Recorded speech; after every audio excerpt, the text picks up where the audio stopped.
Welcome to the 21st episode of ML Backstage. My name is Mars Luna. And I'm Ethan. And we're introducing this podcast straight from the sixth dimension. This is a music commentary podcast hosted by Joshua Luna, and we have a special guest, Manny Martinez. Today they are going to talk about the song that Manny and I worked on together. I'm not giving Joshua any credit for any of it. Well, he did play keys on it, my boy. That is a bunch of cap, Ethan. That was me. Earthlings, grab your popcorn and let's get started. Back to planet Earth we go. What's up, everybody? Welcome to episode 21 of ML Backstage. I am Joshua Luna, and today I got a special guest that I'll introduce in just a bit. But just to get the formalities out of the way real quick. So to those who are watching and listening for the first time, ML Backstage is basically a podcast that was originally created out of creative frustration and it's about the creative odyssey of Mars Luna, the cosmic prince, the cosmic Casanova from the sixth dimension, the space alien singer from the sixth dimension. And, normally I would have my co-host with me, Kainalu Kamai and Holokahiki Toves. They both were unable to make it today. So just a little update on them. Kainalu Kamai, who was here last episode, he's currently transitioning to a new job at Ace Hardware back in Hawaii.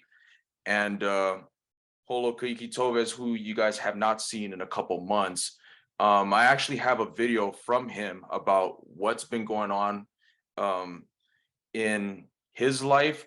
He's been going through a massive transition, and I got some snippets of that video that I'll put right here, and I'll let the man say what he got to say. What's up, guys? I am currently in my transition to move up to the States for a job opportunity.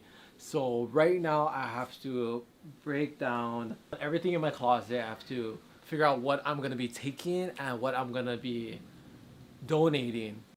And yeah, so we normally have two hosts alongside myself, but like I said, everybody's going through different seasons in their lives, and season 3, or whatever you want to call it, it's just going to feature more solo episodes and more special guests, and Holo and Nalu will come in whenever they can. And so today we have a special guest, a good friend of mine. We've done music together.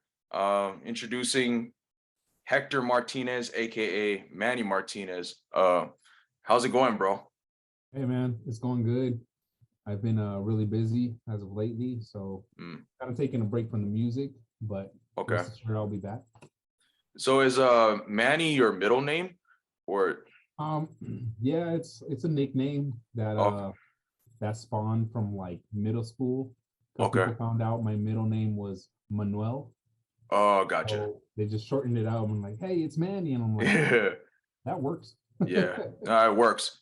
No, because I think you added me on Facebook or something like that, and I saw it was Hector, but it looked just like you. I was like, oh, Manny. Oh, so I was like, Manny or Manuel is not your first name.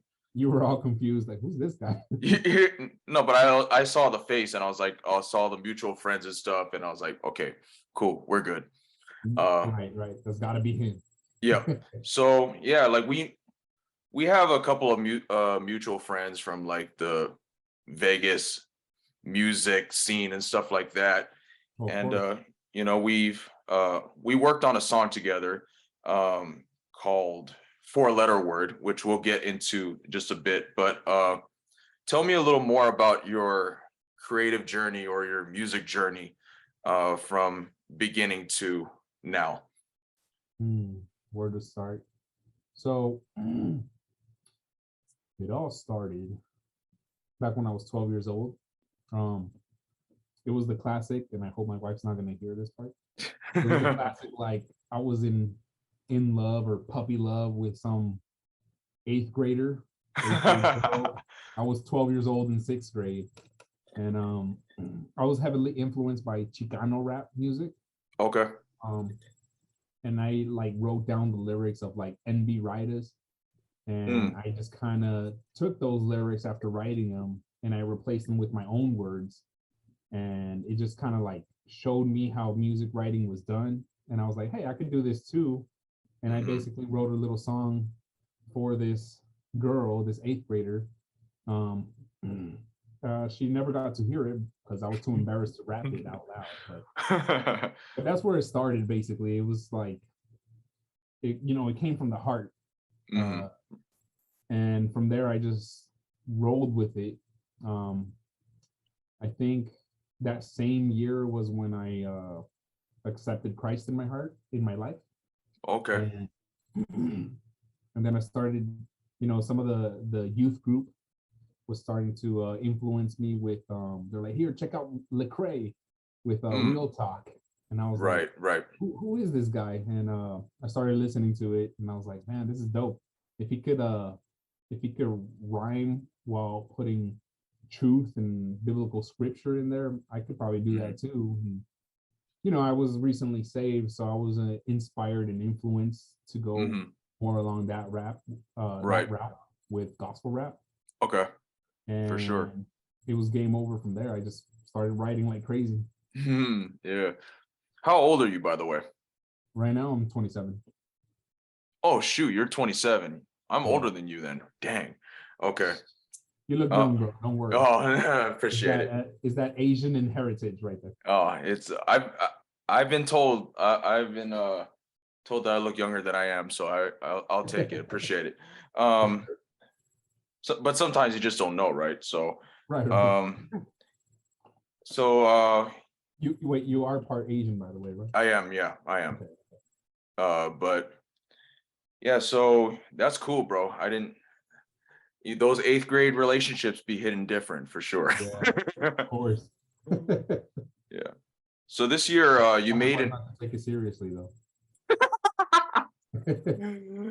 Yeah. So this year you made an album, or you released an album called Doble Filo, and forgive me if I'm pronouncing it wrong or anything like that. You good. Okay. Right on. And tell me about what the significance of that name is to you, and what was the production process like during the album creation? Man, so Doble Filo in Spanish means double edge. So it's like the concept spawned from the tongue. The tongue has the power of life and death. So I took that as it's like two sides of the same coin. So it's a double-edged coin, but at the same time, it's like when you speak your words, it can either build people up or tear them down. So it's like a double-edged sword, basically. And it could also mean like on one side of the sword, one edge of the sword is my Spanish language, like Spanish speaking language, and the other side is English. So in order to fully use this sword, it's a metaphorical sword to represent like my lyrics and my message. In order to really use the full potential of this double-edged sword, I need to use both Spanish and English into the flow, into the lyrics, into the rap. So that's what spawned the concept. And in doing this album, I really wanted to reflect both languages, because sometimes I would do a fully Spanish song and a fully English song, but not really mix the two together. So this one, I really wanted to show all who I am into one album and use both languages in different varieties. That's tight. That's tight. I know when I came to the studio, like several months back, you showed me one of the songs. It was like a perfect example of that, English to Spanish transition. And that was like real, like the transition was really, really seamless. I was blown away, honestly. But that's super tight. So you have mentioned that you got into like gospel rap and you listened to, Lecrae during his like really, really early days. And so you kind of you are familiar with the whole like CHH background. First question, do you consider yourself to be a CHH rapper or a rapper who's Christian? Because there is a difference. Yeah, there is a difference. And believe me, it gets asked every single time to every single artist in the CHH scene, You're right. It never fails. You're always No. okay, I gotta like touch bases on this real quick. Right. Honestly, people can view me or label me however they want. I like to reflect on myself as being a rapper who is Christian. Right. And I grew up on the CHH scene, and I have plenty of friends who would consider themselves CHH rapper, like gospel. Right, right. I mean, I feel like I'm more of just a rapper that reflects my beliefs and my views throughout my music, but it doesn't necessarily mean I'm going to spit scripture at you every single line or every single verse. Yeah, right. I'm just my goal is to uplift and heal and inspire others to find their purpose. And, like the way I see it is there's enough garbage and nonsense in hip hop already as it is. Right. So I don't want to contribute to that anymore. Absolutely. Yeah. No, for sure. And what are your goals, if you have any goals with, or long-term goals with music? When I really sit back and think about it, it's wherever the Lord takes me. Maybe back then as a 19-year-old, I was really focused on just pursuing music, doing hip hop, and that was my main priority, and trying to get up there, trying to get out there. But I didn't have a job, and I had 2 kids already. And I was like, my wife and my parents had to slap some sense into me, like, hey, you need a job first. Yeah. Take care of the family, forget about music for now. Right. Put it on the back burner.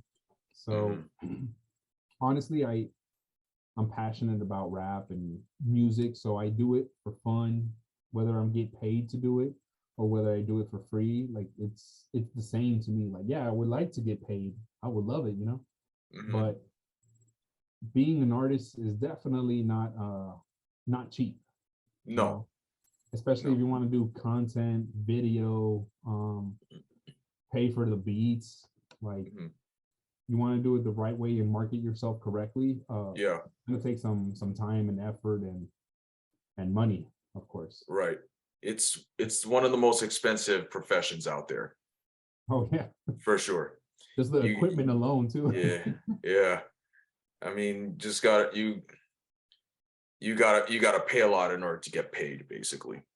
Yeah, exactly. Precisely. Yeah, I remember when you released this album, we had a brief conversation, and you told me that you wanted to be the most underrated rapper or something like that. And that was really interesting to me because I've never heard somebody say they wanted to be underrated before. You know what I mean? It's like it's a compliment. Being underrated is a compliment coming from somebody else. But because for me personally, whenever I hear the word underrated thrown at me, it just means that I'm not where I want to be yet, or I'm not the best yet. That's basically what it means to me. And so what is that concept of being the most underrated rapper, or just being underrated period, mean to you? Well, in hip hop and rap, there's always been this sort of like competitiveness to it. Everybody wants to be on the top, be the best. And I mean, to this day, it's what shapes the culture of hip hop. but it also brings out like people's egos, Right. and you kind of gotta like tone it down, especially being in this atmosphere where you wanna be positive, uplifting, Yeah. if not like fully gospel rap. Mhm. And when I say that, it's like it kind of comes off as like kind of selfish too. Maybe like I could have more views, more followers, more plays. Mhm. I could have more people asking me for features and this and that, because I believe in myself. I am Right. confident in my skills, and I'm not the best. I'm not the top rapper of Mhm. any list or whatever.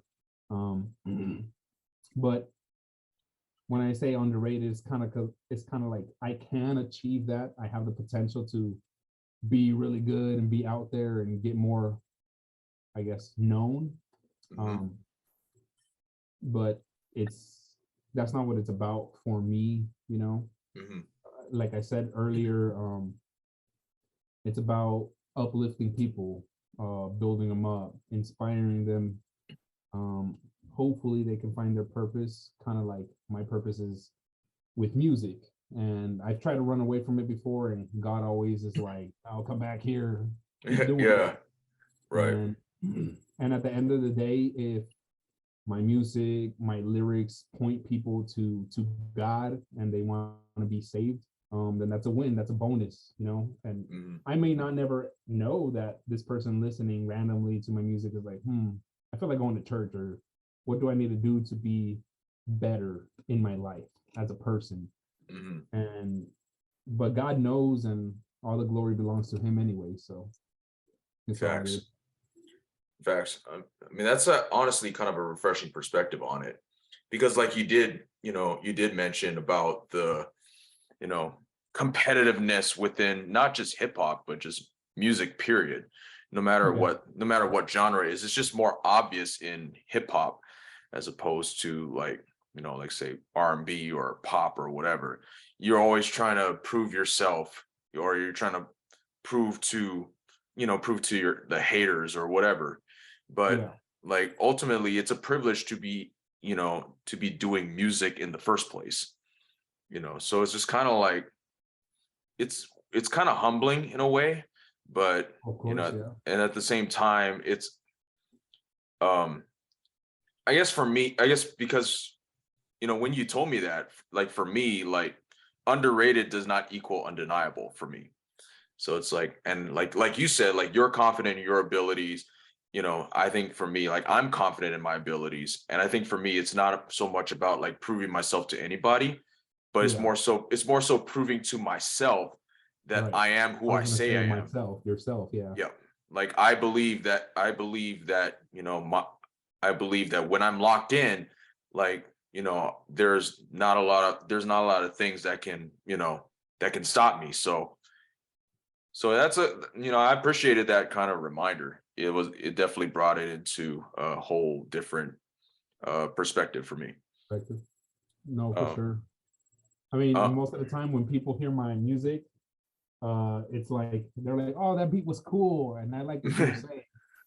And but I'm like, but does anybody notice like the punchline and what I did with the technicality behind the wordplay there? Like yeah, it went over their heads, you know? right.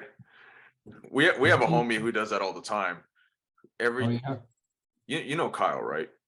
yeah, Yeah, he tries to emphasize that every single time. yeah. It's hilarious whenever he tries to perform and stuff. He always tries to repeat whatever bar he just said so it doesn't go over people's heads. It's There you hilarious. But go. shout out to him though, you know what I mean?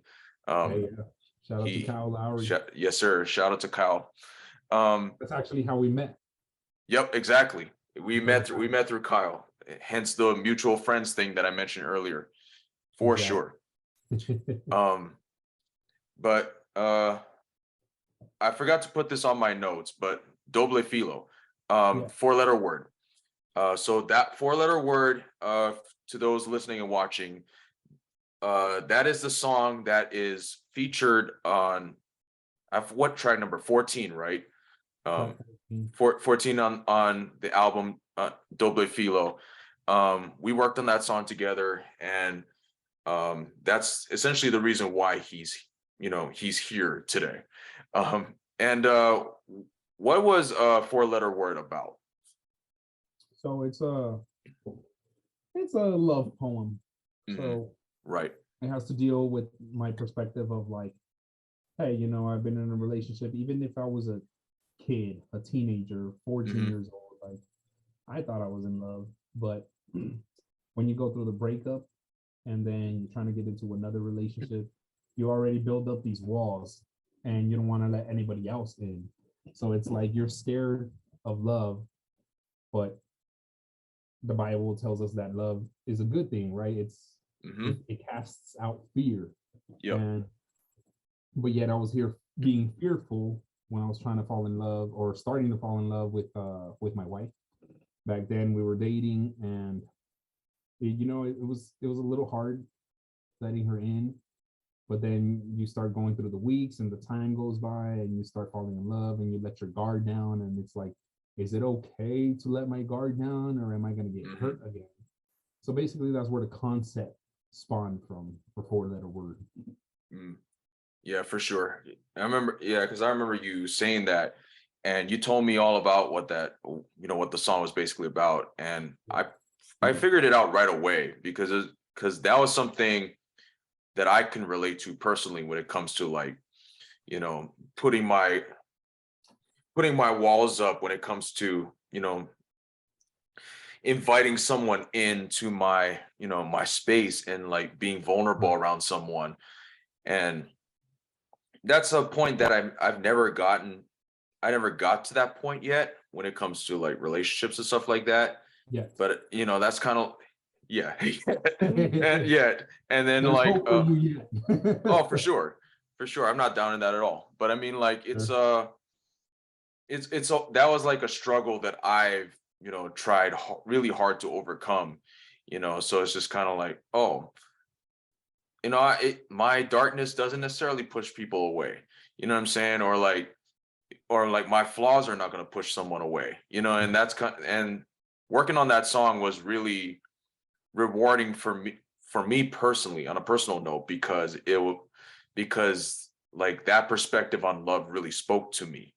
And like, like you said, like you and your wife are basically childhood sweethearts, right? So you guys know each other forever, Right. basically. So like, and I admire it. So it's just like so I appreciate you having me on with the keys and like doing the hook for it. So, and it turned out really well. So It was perfect, man. It was like I don't know if like it's like I casted you to play a certain role and you embodied that character. yeah, You right. playing piano just like sealed the deal too. I was like, Yeah. cool, that's what I wanted to do. For sure. Um, but what is your favorite song from the album? Well, the one that you're on, of course. Oh, I'm I'm just kidding.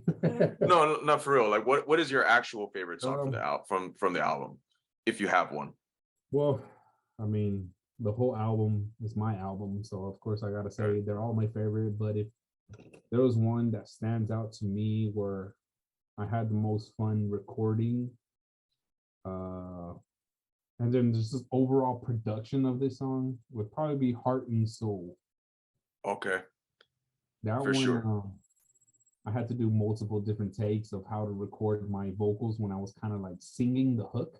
Hmm. And it's like multi-layered to get that hook correct. And I took like probably like 20, 30 different takes just trying to get it right.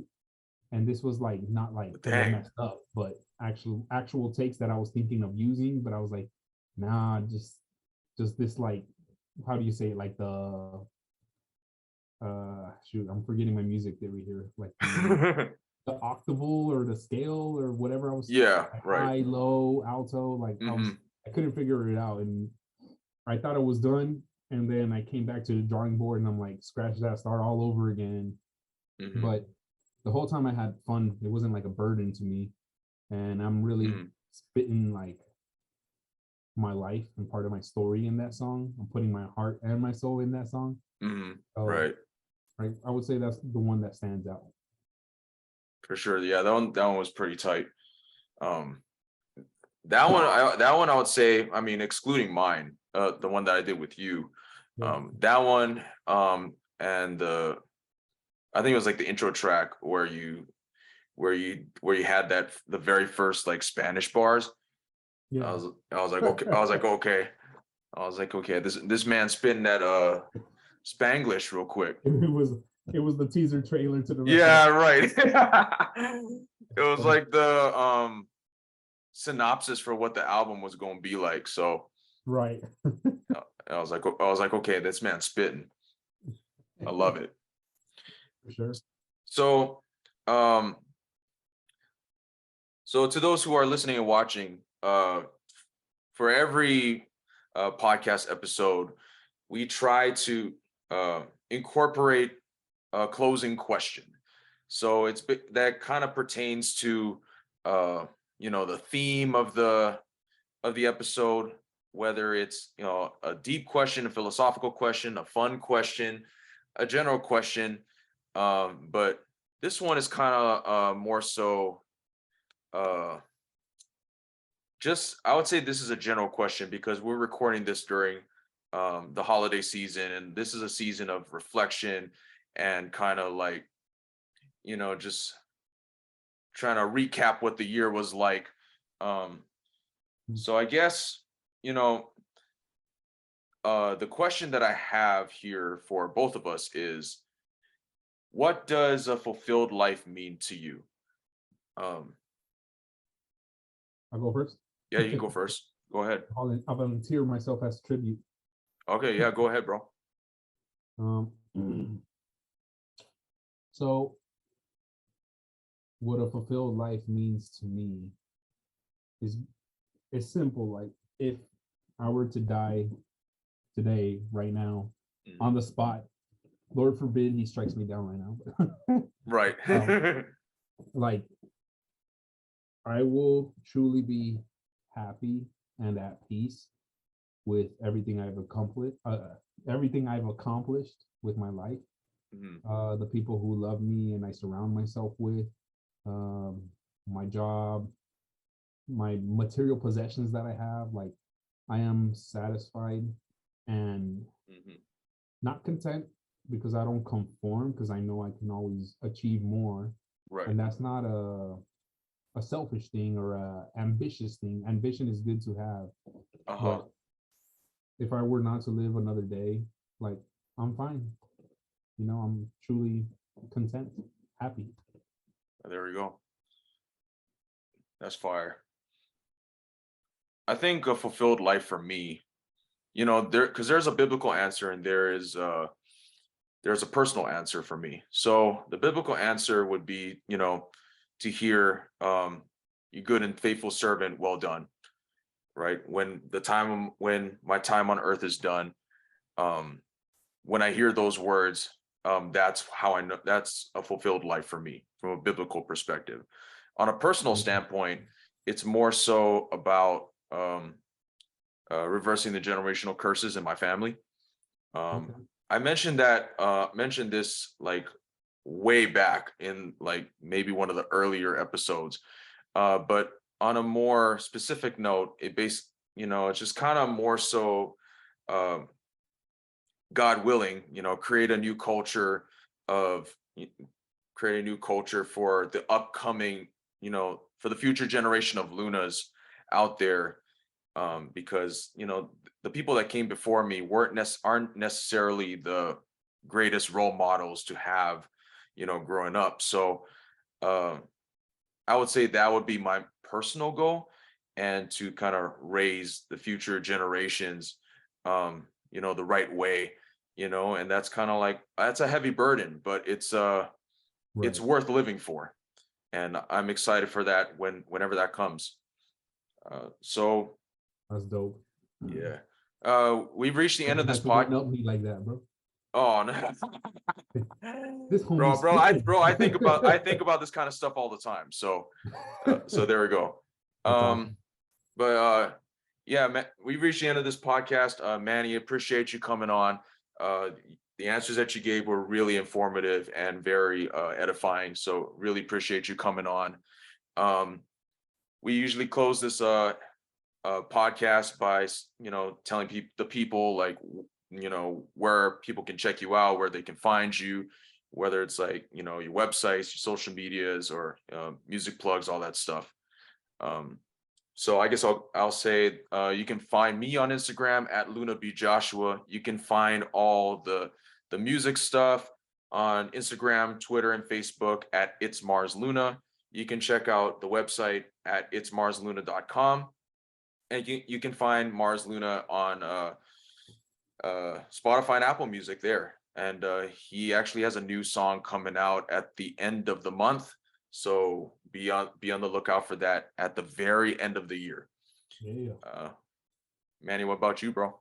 You guys can follow me at It's Really Manny on TikTok, IG, YouTube. It's the same username.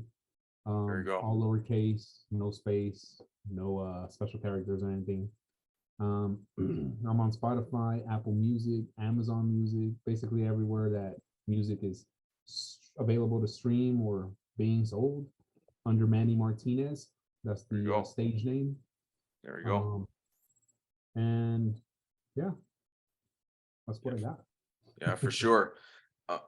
Yeah, I hope you guys enjoyed this episode. Stay tuned for the next episode at the beginning of the year. Hopefully we'll be able to get the gang back together for the next episode, where we're going to talk about Mars Luna's next release. So hope you guys have a great holiday season, and hope you all have a great time with your loved ones.